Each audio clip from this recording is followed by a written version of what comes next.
Hello, everyone. This is Cynthia. I am trying this again. I'm popping on tonight to talk to you guys about going from good to great.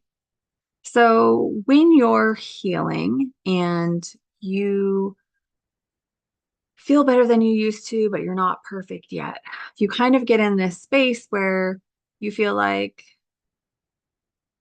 you don't push yourself quite as hard as you did when you were feeling really terrible, when you were on Mattress Island and you could barely do anything, you had more motivation to feel better because you felt really, really, really terrible. So you maybe asked people to help you, um, like make your food or, you know, help you get out of bed or help you take a shower or do the things that needed to be done because you really, really, really wanted to heal. When you start healing and you go from really terrible to good, and you're starting to feel like you have more energy, you can do a little bit of exercise, you can, work a full day, but you're not amazing. Like you don't have boundless energy and you are tired after a really long day at work, or you maybe do like a quick 20-minute workout and you're feeling pretty tired when you're done. So those are the kinds of things that you want to be able to do, or that you feel like when you're healed or you're healing, but you're not great. I hope that makes sense.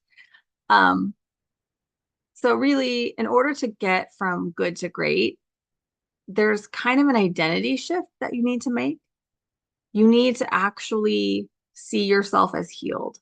So when you were super sick and you were on Mattress Island and you were thinking, oh my gosh, I'm never going to leave this place, you identified as a sick person. That's who you were. You were sick. And everything that you did all day long was to heal, to get better. And when you start to feel healed, it's really hard to go from good to great if you don't change your identity. If you still see yourself as sick, then one, you probably won't exercise as much as you would if you thought you were like healthy and healed. You'll kind of you'll just be back in that identity of I'm sick. And so you'll take it easy on your body because you're afraid to push your body too hard. Or you won't go out with your friends because you'll say, no, like I already did one or two things today, and I really just don't think I can handle a third. You still have the mentality, the identity of the sick person. So, in order to go from good to great, you actually have to change that identity. You have to stop seeing yourself as someone who's sick, and you have to start seeing yourself as someone who's healed. Now, you might be saying, that's fantastic, but how do I see myself as someone who's healed if I haven't actually healed? And what I found, the key to it is actually every time you're going to make a choice, ask yourself the question, if I were healed, what would I do? And for the most part, if you're in a good place, you're not going to be pushing yourself too hard. So this really is only for people who are in a good place and they're ready to take it to the next level. They're ready to take the next step in their healing journey. So if you're going to do some exercise and you think like, I probably can only do 10 minutes or maybe 15 minutes, but then you ask yourself, well, what would healed me do? Well, I'd probably do 30 minutes. Okay, so try 30 minutes and see how it goes. Or a lot of times food for people, like once you're in a good place, you actually can eat some foods that are not like terrible for you. So there's a lot of no foods on the list when we're healing, right? Because we have so many problems that we want to take everything out and only have like fruits and vegetables and maybe some meat if you're not a vegetarian. Um, but there are things that you can eat that maybe are not on the list, like salt, for instance. You might add a little bit of salt back in, or you might have some avocado where you normally, when you were really, really sick, you wouldn't have avocado because you didn't want to add the fat into your diet. Like if you're no fat, then you're not even going to have that little bit. But when you get to the good stage and you're ready to go to great, you can have a little bit of avocado and you can still enjoy your food, and you can have a little bit of salt and you can enjoy your food as you're going from good to great. So I just want to remind you that when you go from good to great, this identity shift is what's really required. It's really hard to not move forward, because if you keep looking at yourself as a sick person, you will never allow yourself to go past the limits of a sick person, because you're going to keep telling yourself like, oh, I'm not healed enough for that, or I don't think I can handle that, or I don't have enough energy for that. And you won't push yourself. So when you get to the good stage, that's the time when, and maybe not right away, but if you've been at the good stage for like a year or so, that's the time when you can start to push yourself just a little bit more, just a little bit harder, and just incrementally push yourself. But it takes that identity shift of I'm healed. And, you know, I mean, you are healed, right? If you went from terrible Mattress Island to good, that's that's a big chunk of healing, right? And you're not saying I'm 100% healed, I'm fantastic, I could be up there with Olympians, right? You're just saying I was on Mattress Island, I'm no longer on Mattress Island. I can work a job, I can do one or two things after work maybe. I can go out with my friends on the weekends, things like that. When you get to that point and you're there for maybe a year, then it's time to start changing your identity and start pushing yourself a little bit harder. But the reason I'm bringing this up is because I noticed when I got to good that I wasn't pushing myself. I was still thinking of myself as sick, and I just wasn't doing the things that I would have done prior to being sick. And it really does take this shift, because you identify, and depending on how long you've been sick for, you identify with a sick person. You are the sick person. That is your identity. And unless you change that, like I said, the actions that you take as a sick person are totally different, and they're going to continue unless you change your identity to a non-sick person or a healthy person or a healed person. Then you're not going to make the choices that a healed person would make. So that's the key to going from good to great. And I have my cards here with me tonight, and I'm actually going to do a quick card pull. And I don't think anyone is on, so this will just be for whoever happens to be on the replay. I am actually streaming this from Zoom tonight. This is my first time streaming from Zoom to YouTube, so it's a little bit interesting. There's a little bit of a lag. So let me just give this a second and see if anybody hops on.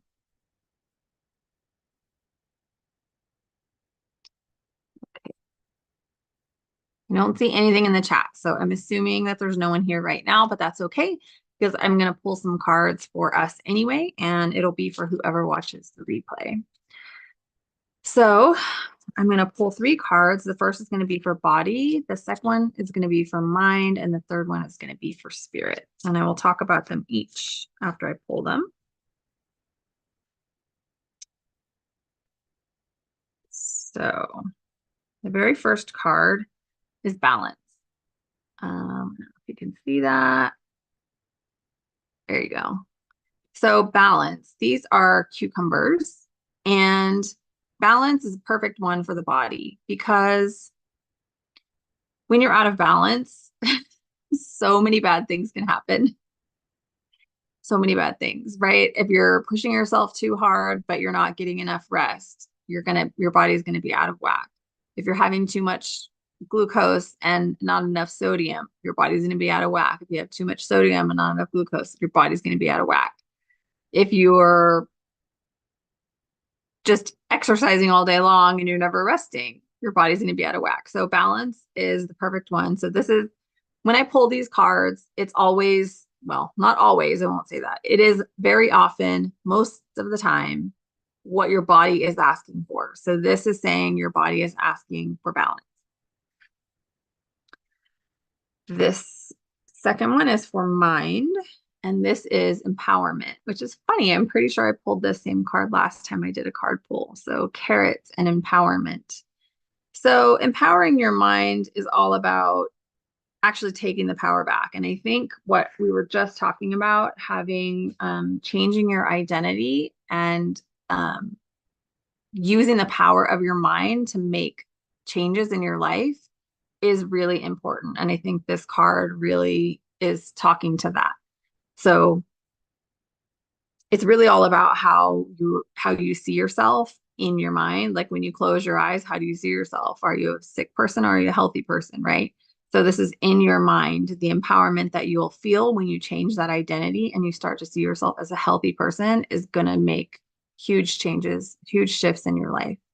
And the easiest way, like I said, to do it is really just asking yourself, what would a healthy person do? What would healthy Cynthia do in this situation? What choices would I make that are different than what sick Cynthia would make? So, empowerment for your mind. And the third one is clarity. So this is for your spirit. So your spirit is asking for more clarity.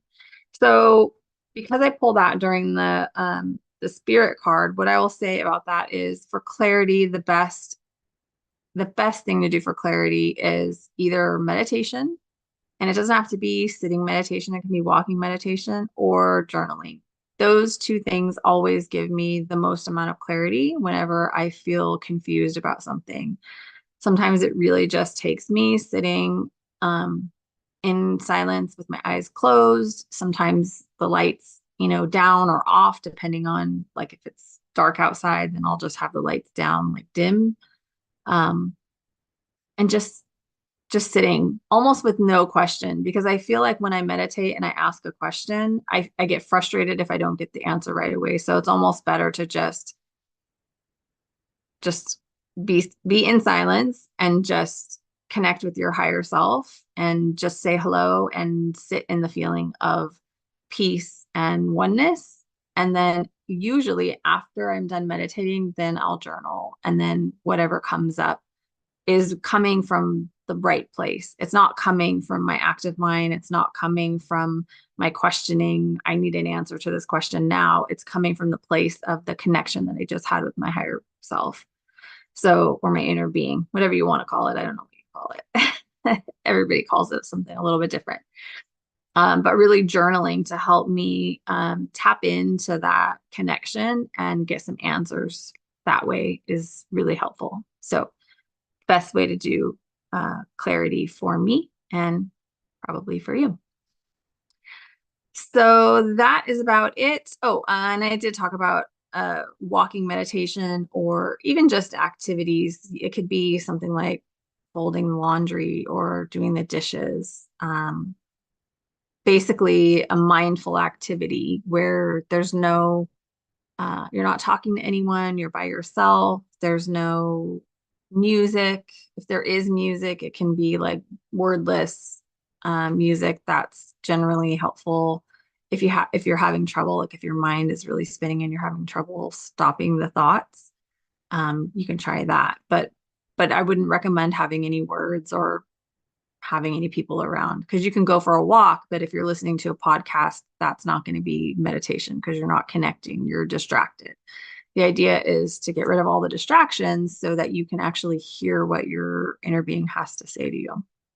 And in turn, when your inner being can speak to you and you can hear it, that will provide the clarity that you need. Because 95% of the time, we know the answer. We are just too distracted to hear it, or we're not asking. So that's a quick live here for you tonight. I hope you found the card pull helpful. I'm going to keep doing these probably once a week. So if anyone pops on here while I'm doing these lives and wants a reading, I'm happy to do a reading specifically for you and your energy. So anyway, I will see you next week.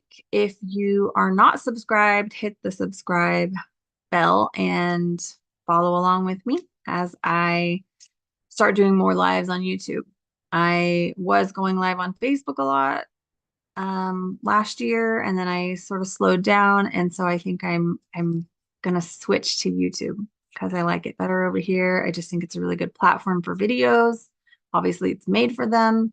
It's nice and easy to organize them, and I can create playlists for people around certain topics, just to make it more helpful for people. So anyway, good night, and I will see you all next week. Okay. Let me just figure out how to shut this down now. There we go.